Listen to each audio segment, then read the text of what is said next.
Assalamualaikum warahmatullahi wabarakatuh. Apa kabar semuanya? Semoga selalu sehat, dilancarkan rezekinya, dimudahkan segala urusannya ya. Amin. Nah, di video kali ini saya akan berbagi informasi, yaitu aturan penting terkait pencairan bantuan PKH tahap 5, alokasi September-Oktober tahun 2024. Lalu kira-kira ada aturan terbaru seperti apa ya? Maka dari itu simak terus videonya sampai selesai agar supaya tidak menimbulkan gagal paham dalam menyerap informasinya. Oke, langsung saja berikut ini terkait peraturan terbaru pencairan bantuan PKH tahap 5 tahun 2024. Nah, perlu diketahui bahwasanya pencairan bantuan PKH di tahun 2024 itu masih sama ya. Pencairannya melalui kartu KKS. Dan nominalnya pun bisa berbeda-beda ya, tergantung komponen yang dimiliki. Selain itu juga sudah ada peraturan yang sudah ditetapkan dalam hal pencairan PKH di tahun 2024. Jadi untuk bantuan PKH itu adalah bantuan bersyarat ya, jadi harus memiliki komponen PKH. Seperti anak balita, kemudian anak sekolah SD, anak sekolah SMP, anak sekolah SMA. Kemudian penyandang disabilitas berat dan juga komponen PKH lansia, serta komponen ibu hamil. Kemudian ada 13 kriteria untuk menentukan bantuan PKH-nya bisa cair atau tidak ya. Jadi yang pertama peraturannya itu kalian harus terdaftar di dalam DTKS. Jadi mulai dari anak balita, SD, ibu hamil, kemudian anak SMP, anak SMA, penyandang disabilitas, dan lansia tersebut harus masuk di dalam DTKS dan aktif sebagai penerima bantuan PKH. Kemudian yang kedua, di dalam keluarga maksimal hanya 4 komponen saja yang bisa masuk ke dalam pencairan bantuan PKH. Kemudian yang ketiga, prioritas bantuan PKH yang memiliki komponen datanya itu harus aktif ya dan padan antara di DTKS dengan Dukcapil.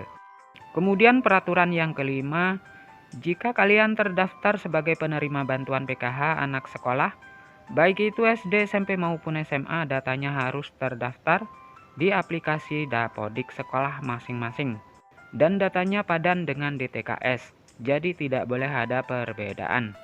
Selanjutnya yang keenam untuk komponen PKH balita. Yang disebut sebagai komponen PKH balita itu adalah hingga anak yang kedua saja ya.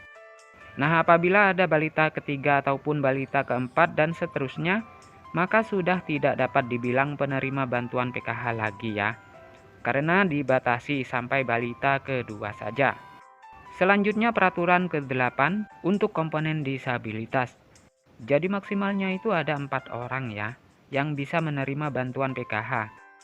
Kemudian selanjutnya untuk komponen lansia, peraturannya adalah yang dibilang komponen PKH lansia sama seperti penyandang disabilitas ya, yaitu maksimal 4 orang saja.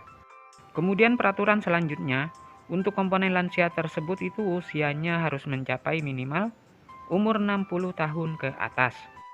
Selanjutnya untuk komponen cucu itu juga bisa masuk ke dalam pencairan bantuan PKH, asalkan lolos sebagai penerima dan memenuhi persyaratan. Kemudian peraturan selanjutnya untuk komponen ibu hamil.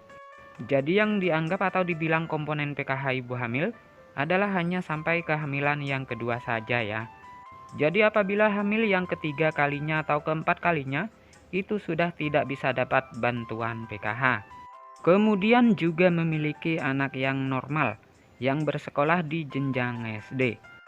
Sedangkan untuk yang nominal penyandang disabilitas dan anak sekolah SD, itu nominalnya berbeda-beda ya, lebih besar penyandang disabilitas dibanding dengan komponen anak SD. Maka yang masuk komponen PKH adalah komponen disabilitas yang didahulukan. Jadi sudah jelas ya, itu adalah peraturan bantuan PKH di tahun 2024. Sementara untuk jadwal pencairannya, jika tidak ada perubahan akan dicairkan di antara bulan Oktober tahun 2024. Sementara untuk waktu tanggal pastinya kita tunggu informasi selanjutnya. Nah, sekian dulu. Assalamualaikum warahmatullahi wabarakatuh.